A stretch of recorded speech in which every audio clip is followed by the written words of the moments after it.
کہ اگر کوئی مسئلہ اور حکم ایسا ہو جسے قرآن نے بیان نہیں کیا اور حضور اکرم اسے بیان کر دیں تو ہم وہاں قرآن کا مطالبہ نہیں کریں گے. ہمارے اوپر لازم اور واجب ہے کہ حضور کی بات مان کر سر تسلیم خم کر لیں. ہم کہیں جو کچھ حضور نے فرمایا سچا ہے. یعنی قرآن اگر حکم بیان کرے تو بھی مانو, حدیث حکم بیان کرے تو بھی ماننا ضروری ہے.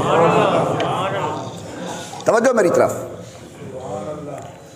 یہ میری درس گاہ کی باتیں ہیں جو میں آپ کے سامنے عوامی مجمع میں عرض کر رہا ہوں. اللہ نہ کرے موت فوت ہر آدمی کے ساتھ ہے. آدمی مر جائے تو ہم سب سے پہلے اس میت کو غسل دیتے ہیں. بولو, غسل دیتے ہیں, پھر کفن دیتے ہیں, پھر نماز جنازہ پڑھتے ہیں. صحیح ہے. اس کے بعد پھر دفن کرتے ہیں. آپ یہ بات سن کر حیران ہوں گے کہ پورے قرآن کریم کے اندر میت کو نہلانے کا حکم نہیں ہے. یہ حدیث میں ہے.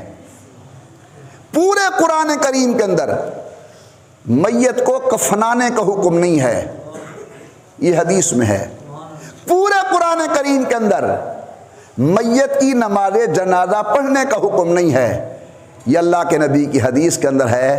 تو معلوم ہوا حدیث کو مانیں گے تو مردوں کو نہلائیں گے, حدیث کو مانیں گے تو مردوں کو کفنائیں گے, حدیث پر ایمان ہوگا تو میت کی نماز جنازہ پڑھی جائے گی.